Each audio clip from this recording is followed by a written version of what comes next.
Hey hello guys, আসসালামু আলাইকুম। কেমন আছেন সবাই? ব্লু লক সিজন 3 এর নতুন একটি ভিডিওতে সবাইকে স্বাগত। এর পূর্বে তো আমরা ব্লু লক সিজন 3 এর 33টি এপিসোড এক্সপ্লেন করেছিলাম, যেখানে মাঙ্গার চ্যাপ্টার 256 পর্যন্ত কভার করা হয়েছিল।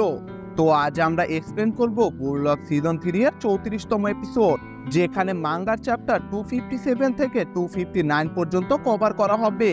তো ফাইনালি এক মাস গ্যাপ দেওয়ার পর আমরা আবারও ইউটিউবে ব্যাক করেছি। আসলে এখানে আমরা বললে ভুল হবে, কারণ এবার শুধু আমি একা ইউটিউবে ব্যাক করেছি। আমার সাথে যেই আরেকজন ছিল, ও এই চ্যানেল থেকে লিভ নিয়ে নিজের পড়াশোনার উপর ফোকাস দিয়েছে, আর আমি এখন একা হয়ে গেলাম। আসলে আমরা দুজনেই আমাদের পার্সোনাল কাজের জন্য ইউটিউব ছেড়ে দেওয়ার সিদ্ধান্ত নিয়েছিলাম। যে সিদ্ধান্তে অটল থেকে ও তো চলে গিয়েছে, তবে আমি কেন জানি আবারও এখানে ফিরে আসলাম।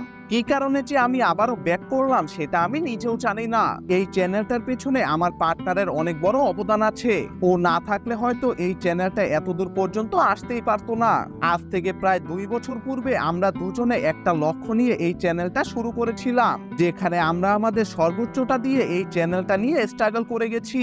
এখানে আমরা অনেক বাধা বিপত্তি পার করতে পারলেও এবার আমাদেরকে সময়ের কাছে হেরে যেতে হচ্ছে।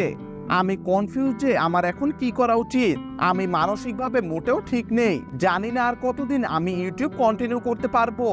তবে যা হবে পরে দেখা যাবে। এখন আপাতত আজকের ভিডিও টপিকে ফেরা যাক। তো পূর্বের এপিসোডে তো আমরা দেখেছিলাম যে ইসাগিদের টিমের হায়রি রিনদের পিএসজি টিমের 3জন প্লেয়ারের মধ্য থেকে ইসাগির দিকে একটি লং পাস দিয়ে দেয়, যেই পাসটি সোজা রিনদের টিমের পেনাল্টি এরিয়ার দিকে যাচ্ছিল, এবং ইসাগিও সেদিকে ছুটে যাচ্ছিল হায়রির দেওয়া পাসটিকে রিসিভ করতে। আপনারা তো জানেন এই ম্যাচটিতে রিনদের পিএসজি টিম 1-0 গোলে এগিয়ে আছে। তো ইসাগি কি এখন পারবে একটি গোল করে ম্যাচটিকে সমতায় আনতে, নাকি এখানে ঘটবে অন্য কিছু? সেটাই আমরা এই এপিসোডটিতে দেখতে পারবো। অনেক ইন্টেন্সে ভরপুর হতে চলেছে আজকের এই এপিসোডটি। তাই চলুন আর দেরি না করে সরাসরি এপিসোডটি শুরু করা যাক। তো এপিসোডটির শুরুতে আমরা দেখতে পাই যে ইসাগি হায়রির দেওয়া পাসটিকে রিসিভ করার জন্য সামনের দিকে ছুটে যাচ্ছিল। ইসাগি মনে মনে ভাবছিল হায়রি তার সেরাটা দিয়ে দিয়েছে, এবার সময় হয়েছে আমার সেরাটা দেয়ার। ইসাগিকে আটকানোর জন্য তার সামনে রিনদের টিমের 2জন ডিফেন্ডার ছিল।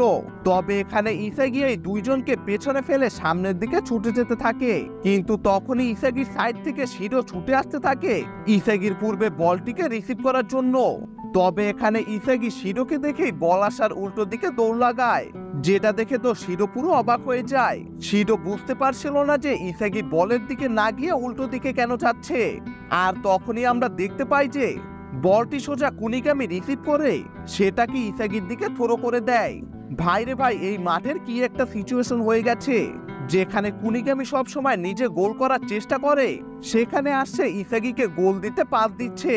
তো ইসাগি গোল দেওয়ার জন্য সামনের দিকে ছুটে যাচ্ছিল, কিন্তু তখনই ইসাগিকে আটকাতে তার পেছন থেকে রিন ছুটে আসতে থাকে। এখানে শুধু রিন আসলেও একটা কথা ছিল, রিনের সঙ্গে কায়সারও আসছিল ইসাগির গোলের পথে বাধা হয়ে দাঁড়াতে। তারা 3জনেই বলের উপর ফোকাস রেখে সামনের দিকে আগাতে থাকে।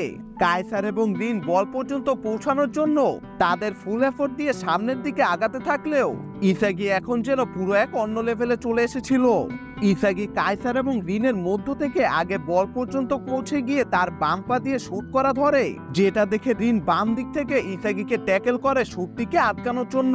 কিন্তু তখনই ইসাগি তার বাম পাটিকে ঘুরিয়ে ডান পা দিয়ে বলটিকে শুট করে দেয়, আর ইসাগি শট করা বলটি গোল পোস্টের ভেতরে ঢুকে যায়, এবং ইসাগির অসাধারণ এক গোলে তাদের বায়ার্ন মিউনিখ টিম 1-1 গোলে সমতায় চলে আসে।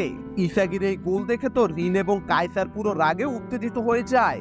মাঠে থাকা সকল প্লেয়াররা তো ইসাগির গোল দেখে পুরো শকড হয়ে গিয়েছিল, মানে ইসাগির এই গোলটা কারো বিশ্বাসই হচ্ছিল না।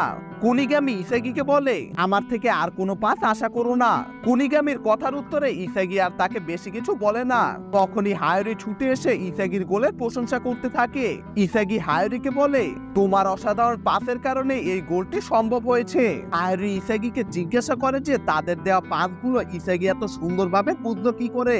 তখন ইসাগি বলে, কারণ আমার তোমাদের প্রতি বিশ্বাস ছিল যে তোমরা আমাকে পারফেক্ট পাসই দিবে।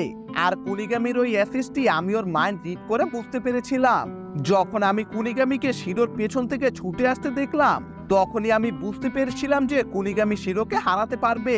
হায়রি বলে, তো সবকিছু তোমার পূর্ব প্ল্যান মোতাবেকই হয়েছে। তখন ইসাগি বলে, না, আমি এই গোলটি করার জন্য আগে কোনো প্ল্যান বানাইনি। আমি শুধু পরিস্থিতি বুঝে নিজেকে পরিচালনা করেছি। আমি কখনোই ভাবিনি যে রিন এবং কাইসার একসাথে আমাকে আটকাতে ছুটে আসবে। তখন ওদের দুজনকে আটকানোর একমাত্র উপায় ছিল নাগির জাগলিং শট। মানে ইসাগি ওই গোল করা শটটি নাগির থেকে কপি করেছে। ইসাগির কথা শুনে হায়ারিতো ইসাগির উপর আরো বেশি ইমপ্রেস হয়ে যায়। মানে ইসাগির উপস্থিত বুদ্ধি এবং তার ক্রিয়েটিভিটি পুরো অন্য লেভেলে। তবে বড় কথা হলো ইসাগি এই গোলটির মাধ্যমে নাগির একটি স্কিল নিজের ভেতরে আয়ত্ত করতে পেরেছে, যেটার মাধ্যমে সে এখন আরো ভয়ঙ্কর হয়ে যাবে। তো ইসাগি এবং হায়ারি নিজেদের ভেতরে কথা বলছিল, তখনই নোয়েল নোয়া বায়ার্ন মিউনিখের সকল প্লেয়ারদেরকে উদ্দেশ্য করে বলে যে সাবস্টিটিউশনের সময় হয়ে গেছে। ইসাগি যেহেতু গোল করেছে, তাই তার তো কিছু বেনিফিট পাওয়া দরকার। আর সেই বেনিফিট হিসেবে নোয়েল নোয়া কাইসারের পার্টনার বেন্ডিটকে মাঠ থেকে উঠিয়ে বুলুলকের কুরোনাকে মাঠে নামায়। মানে এখন কাইসারের একমাত্র পার্টনার হিসেবে শুধু নেসি রয়েছে। আর এই টিমের ফরওয়ার্ড লাইনে বাকি সব বুলুলকের প্লেয়াররা রয়েছে, যারা কেবল ইসাগিকেই সাপোর্ট করবে। মানে ইসাগির পক্ষে এখন গোল করা আরো ইজি হয়ে গেছে। কুরোনা তো মাঠে নেমে ইসাগিকে তার সেকেন্ড গোলের জন্য প্রস্তুত হতে বলে। ইসাগি ভাবছিল আরেকটি গোল করতে পারলে আমি কাইসারকে পেছনে ফেলতে পারবো, আর এরপরেই বায়ার্ন মিউনিখ টিম আমার হয়ে যাবে। আর আমি যদি আরো 2টি গোল করে হ্যাটট্রিক করতে পারি, তাহলে আমি রিনকে পেছনে ফেলে এই নিউ ইংলিশ লিগের নাম্বার 1 প্লেয়ার হতে পারবো। মানে ইসাগির কাছে এখন এই দুনিয়ার সেরা প্লেয়ার হওয়ার সুযোগ রয়েছে। এদিকে কাইসার তো রাগে জলজল করছিল।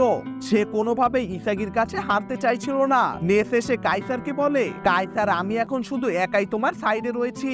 যেটা শুনে কাইসার নেসকে বলে, আমাকে ইসাগিকে হারাতেই হবে, এজন্য আমাকে এখন ওই অসম্ভব স্কিলটাকে আয়ত্ত করতে হবে। কাইসার এখানে কোন স্কিলের কথা বলেছে সেটা আমরা একটু পরে জানতে পারবো। তো যাই হোক, এরপর আবারও ম্যাচ রিস্টার্ট হয়, যেখানে রিন বল নিয়ে সামনের দিকে ছুটে যাচ্ছিল। তখনই রিনদের টিমের চার্লেস তাদের টিমের সুপারস্টার প্লেয়ার লোকিকে ডাক দিয়ে বলে, লোকি, আমাকে উঠিয়ে নাও, ওরা শিরোকে ব্লক করে রেখেছে, এজন্য আমার পাস আর কাজ করবে না। আর তো আর এই খেলাটা আমার কাছে এখন বোরিং লাগছে, এজন্য আমি কুইট করতে চাই।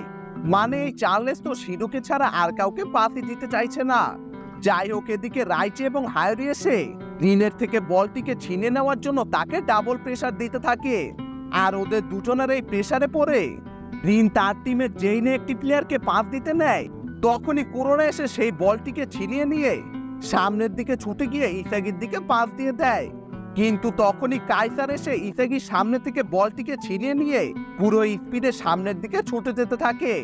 আর সিন শিফট হয়ে আমাদেরকে 10 দিন পূর্বে কাইসারের ট্রেনিং সেশন দেখানো হয়, যেখানে কাইসার বল হাওয়াতে টান করিয়ে গোল করার জন্য প্র্যাকটিস করছিল। বল হাওয়াতে টান করাতে পারলে হয় কি, যদি সামনে কোনো প্লেয়ার বা ডিফেন্ডার থাকে, তাহলে বল হাওয়াতে থাকা অবস্থায় ওই ডিফেন্ডারকে পাশ কাটিয়ে গোল পোস্টের ভেতরে চলে যেতে পারে। একজন স্ট্রাইকারের পক্ষে এই স্কিলটাকে অ্যাচিভ করাই অনেক টাফ ব্যাপার। আর কেউ যদি এটাকে নিজের ভেতরে অ্যাপিয়ার করতে পারে, তবে সে নিঃসন্দেহে দুনিয়ার বেস্ট স্ট্রাইকার হয়ে যেতে পারবে। আর কাইসার তখন নেসকে এই স্কিলটার ব্যাপারেই বলেছিল। তো এরপরে সিন প্রেজেন্টে চলে আসে, যেখানে কাইসার এবং নেস যখন নিজেদের ভেতরে পাস দিতে দিতে সামনের দিকে এগিয়ে যাচ্ছিল, তখনই রিনদের টিমের অনেকগুলো প্লেয়ার এসে কাইসারকে পুরো চারদিক থেকে ঘিরে ফেলে।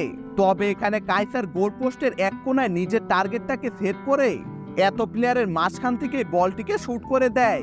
আর বলটি হাওয়াতে টান করে সকল প্লেয়ারকে পাশ কাটিয়ে গোল পোস্টের দিকে যেতে থাকে। সবাই ভাবছিল এই শটটাতে হয়তো গোল হয়ে যাবে, কিন্তু এখানে তো আমরা দেখতে পাই যে এই বলটি তো গোল পোস্টের থেকে অনেকটা বাহির দিয়ে চলে যায়। মানে কাইসার এখানে গোল করার চান্সটিকে মিস করে দিল। আর এই গোলটিকে মিস করে তো কাইসার রাগে ফ্রাস্ট্রেশনে চিৎকার করতে থাকে এবং এরই সাথে আজকের এপিসোডটি শেষ হয়ে যায়। তো এই মাঠের পরবর্তী গোলটি কে করতে পারবে সেটা আমরা নেক্সট চ্যাপ্টারগুলোতে দেখতে পারবো। তো পরবর্তী চ্যাপ্টার রিলিজ হওয়ার সাথে সাথে আমরা চেষ্টা করব সেটার এক্সপ্লেনেশন ভিডিও মেক করতে। তো আজকের ভিডিওটি এই পর্যন্তই, দেখা হচ্ছে পরবর্তী ভিডিওতে। ততক্ষণ পর্যন্ত till then take care and আল্লাহ হাফেজ গাইস।